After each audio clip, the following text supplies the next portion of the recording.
September শিক্ষক দিবসকে সামনে রেখে বর্ধমান শহরের কমলপুর প্রাথমিক বিদ্যালয় শিক্ষক শিক্ষিকাদের সম্বর্ধনা প্রদান করতে আসে বর্ধমানবাসী হৃদয় নামে এক স্বেচ্ছাসেবী সংস্থা। এদিন শিক্ষক শিক্ষিকাদের সংস্থার পক্ষ থেকে সংবর্ধনা প্রদান করা হয়। স্বেচ্ছাসেবী সংস্থা কর্মকর্তারা জানান, স্কুলে পরিমণ্ডল ও পরিকাঠামো খুবই উন্নত মানের। সারাদিন বিভিন্ন অনুষ্ঠানের মাধ্যমে শিক্ষক দিবস উদযাপন করা হয় স্কুল প্রাঙ্গণে। এটা কমলপুর প্রাথমিক বিদ্যালয়, সদর পশ্চিম চক্র, বর্ধমান। আজকে কি করলো? আজকে বর্ধমানের একটা স্বেচ্ছাসেবী সংস্থা বর্ধমানের হৃদয়, সেই সংস্থা আমাদের স্কুলে একটা এই শিক্ষক দিবসের এই অনুষ্ঠান পালন করলেন। তো আমরা তো এই যে করোনা ভাইরাসের যে প্রভাবে পুরো সমস্ত কিছু বন্ধ, আমরা ভাবতেই পারিনি যে এই ধরনের একটা অনুষ্ঠান আমাদের স্কুলে হবে।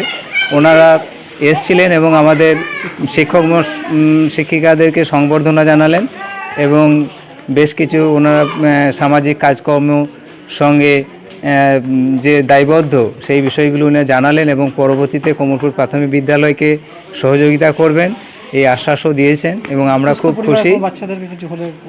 হ্যাঁ, দুস্থ বাচ্চাদের যারা আর্থিক দিক থেকে দুর্বল, পিছিয়ে পড়া, তাদের বই খাতা জামা কাপড় এইসব দেওয়ার প্রতিশ্রুতি দিয়েছেন।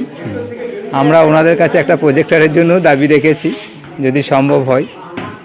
বাচ্চারা তার মানে আসেনি? না, বাচ্চারা আসেনি, দু একজন হয়তো কেউ এসে গেছে খবর পেয়ে হয়তো, কিন্তু আমরা বাচ্চাদেরকে জানাইনি, কারণ বাচ্চাদেরকে এখন স্কুলে আনাটা ঠিক নয়।